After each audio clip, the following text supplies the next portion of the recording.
Hello friends, I am Snehal and today we are going to look at Newton's second law of motion. So last time we saw Newton's first law and it says bodies at rest remain at rest, moving bodies keep on moving uniformly unless there is some external unbalanced force acting on bodies. Okay, so Newton's first law says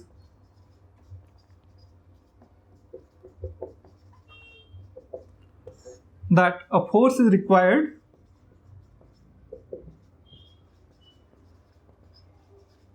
to change state of motion of an object.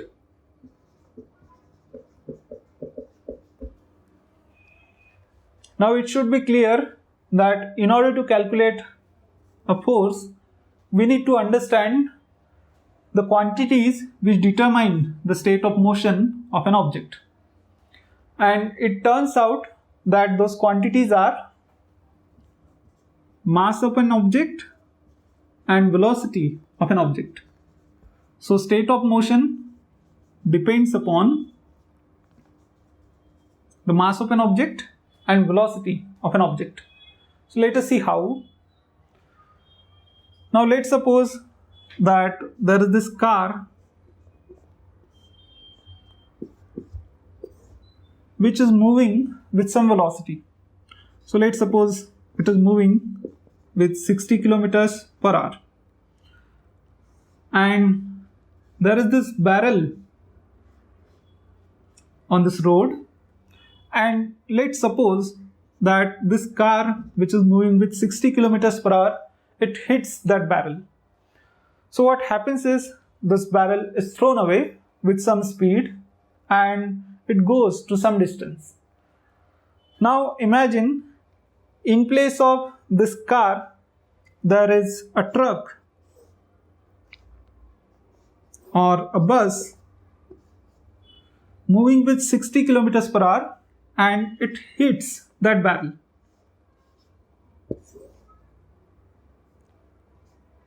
Okay, so we know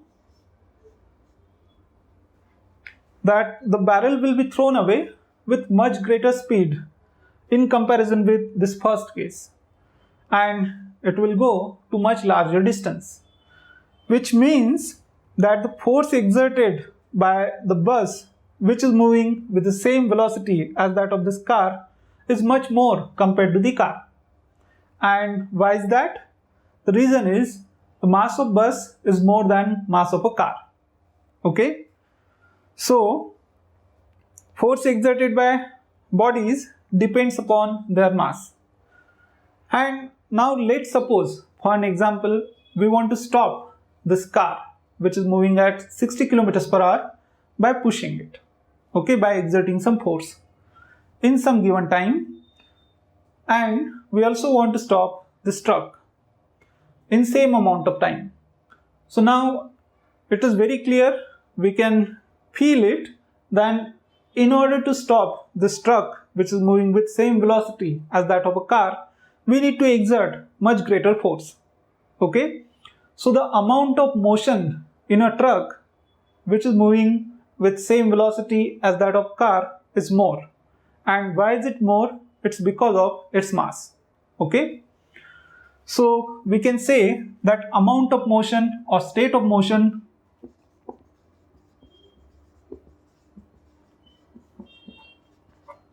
depends upon mass of an object.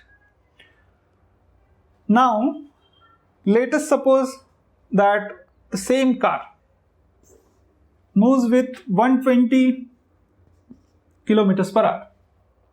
Okay, so now suppose it hits this barrel, and now we know that the barrel will be thrown away with much greater speed compared to the previous case.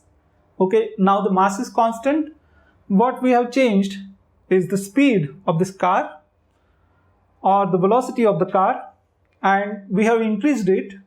So we see that if we increase the velocity, then there is more impact due to that car.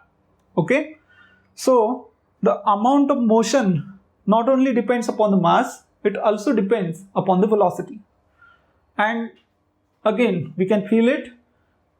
If we want to stop this car, which is now moving with 120 kilometers per hour, it will be difficult to stop this car in comparison with the previous case. Okay, so let's suppose a car moves towards you with a speed of 60 kilometers per hour. You exert some force to stop it in some time, let's say 1 minute, and there is a car moving with 120 kilometers per hour towards you, and you want to stop it in 1 minute, then you know that you need to exert more force for this car which is moving at the higher velocity. Okay, so the amount of motion also depends upon the velocity.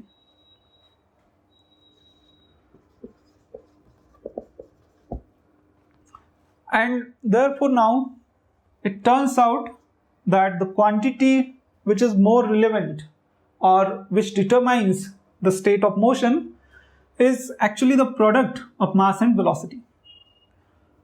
Okay, and that quantity we call momentum. So momentum is denoted by letter P, and it's a vector quantity since it is the product of mass and velocity. So mass is scalar, or it's just number. Velocity is a vector, so momentum is also a vector. Okay. Alright, so now we know that state of motion of a body depends upon momentum of a body, which is product of mass and velocity of a body. Now let's try to quantify the force and let's try to understand the Newton's second law of motion. So let's suppose this is our car and now it is resting on this road. So its initial velocity is 0 meters per second. And suppose this is me. I am pushing this car. I am trying to impart it some velocity. So let's suppose F is the force exerted by me and I exert it for the time delta t. Okay. So after this time delta t, let's suppose velocity of the car becomes 1 meters per second. So there is some change in velocity. So change in velocity is v2 minus v1, the final velocity minus the initial velocity. And we know that this change in velocity, it depends upon the force and also it depends upon the time. Okay. So if I increase the force, for same amount of time, I will have greater change in velocity. If I keep force constant, if I increase the time of contact, if I keep pushing the car for greater amount of time, then there will be greater change in velocity. So what I can say is, change in velocity depends upon the force. Change in velocity also depends upon the time. So change in velocity depends upon the force and time. Okay, and this proportionality, it turns out that it is direct proportionality. It's not that it is proportional to the square of force or square of time or cube of time, etc. Okay, so if I double the force, there will be double change in velocity for the same mass. Okay, if I double the time, there will be double change in velocity. So proportionality here is the direct proportionality. Now, if suppose there is again the bus or a truck which has more mass compared to the car, then in order to change velocity of this bus from v1 equals to 0 meters per second to v2 equals to 1 meters per second, in let's say same amount of time, I need to exert more force.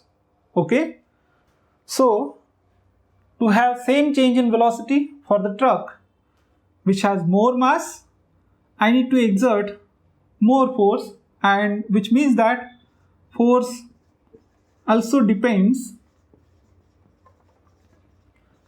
upon the mass of an object whose velocity I want to change.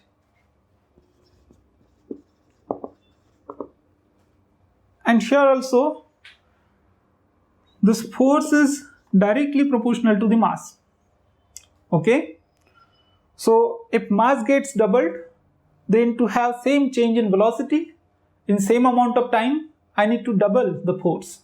Okay, so force is directly proportional to the mass. Or if I keep the force constant, then I have to double the time for having the same change in the velocity. Okay, if I double the mass. So force is proportional to mass, or I can say the time is also proportional to the mass. And if you combine this, again what we get is F times delta T is proportional to the mass. Now this is my equation number 1, this is my equation number 2, and from 1 and 2, if I combine 1 and 2, one says that force times the time is proportional to change in velocity. Second equation says force times the time of contact or time for which the force is applied is proportional to the mass.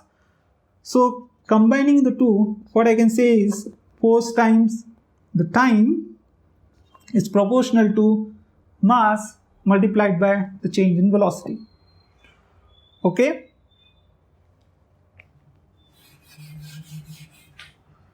So F times delta T, and what is mass multiplied by velocity? We know mass multiplied by velocity is the momentum.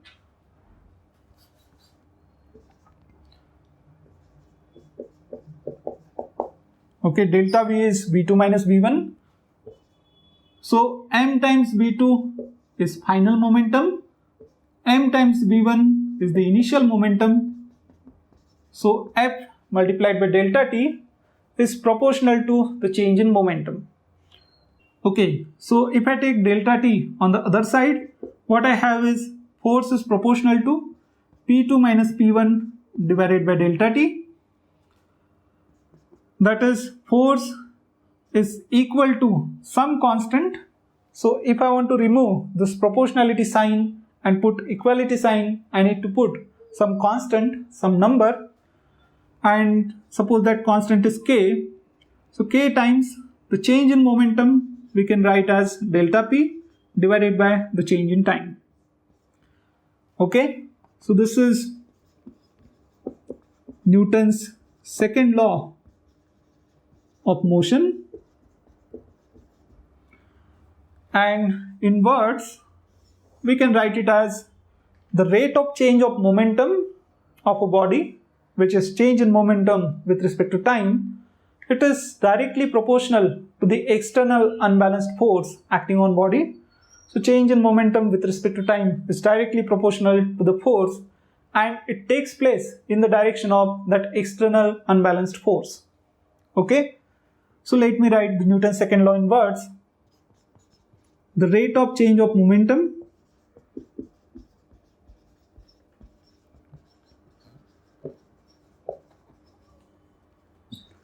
of a body is directly proportional to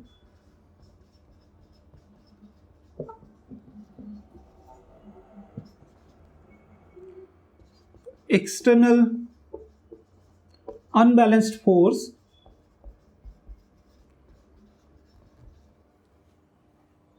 acting on body, and it takes place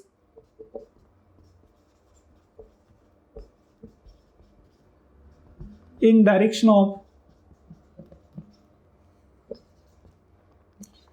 external unbalanced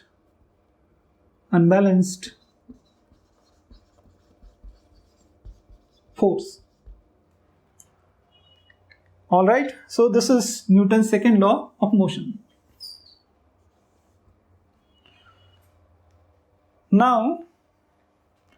when Newton arrived at this equation, he put the constant k simply equal to 1 for simplicity, because it was for the first time that force was being calculated.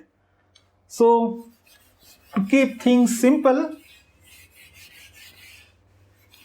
he put k equals to 1. So if we put k equals to 1, what we get is force is equal to change in momentum divided by the time.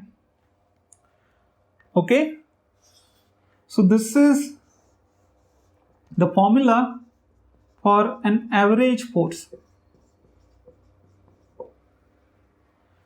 in some time delta t.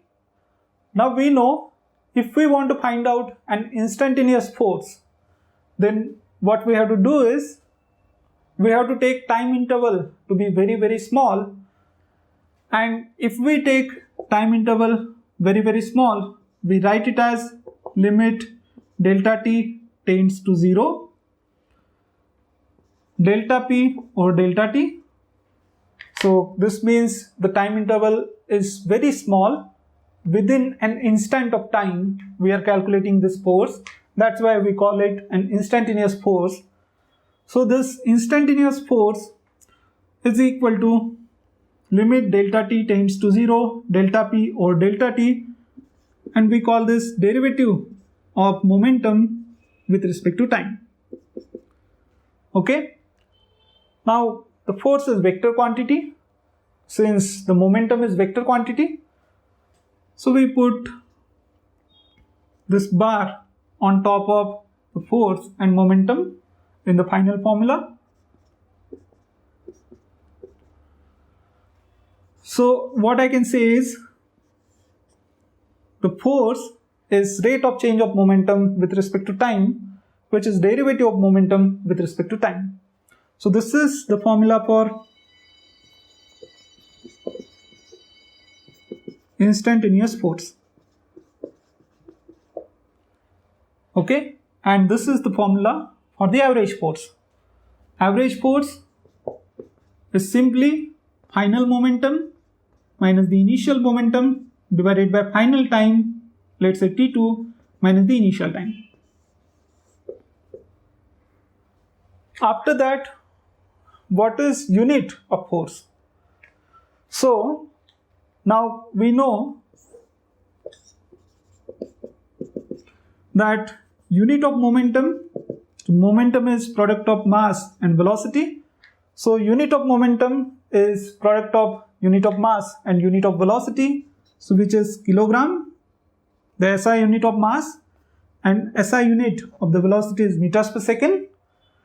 So in numerator we have unit as kilogram meters per second, and in denominator there is time, so one more second.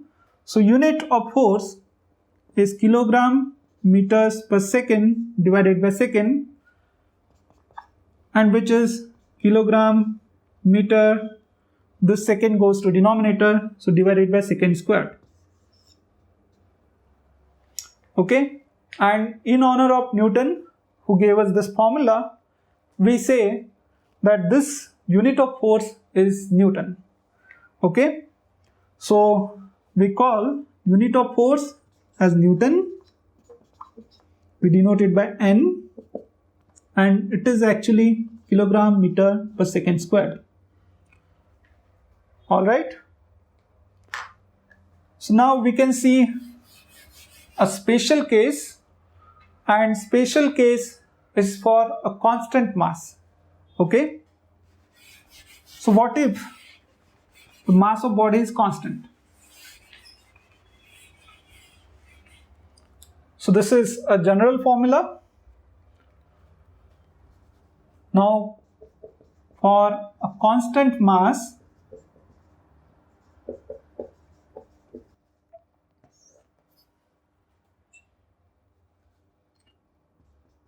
we can write force as change in momentum with respect to time, and we know momentum is mass times velocity. So in general, this is the derivative of m times v. So we know product rule of derivatives.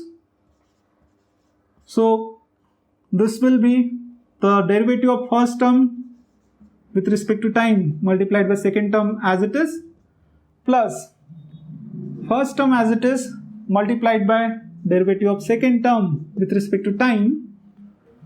And only in a case of constant mass, for the case of constant mass, we can say that this change in mass with respect to time is equal to 0. So this first term becomes 0, and what we have is force is equal to mass multiplied by dv bar by dt. So this is change in velocity with respect to time, and which is acceleration. Okay, so instantaneous force is given by mass multiplied by an instantaneous acceleration, and average force is given by mass multiplied by average acceleration.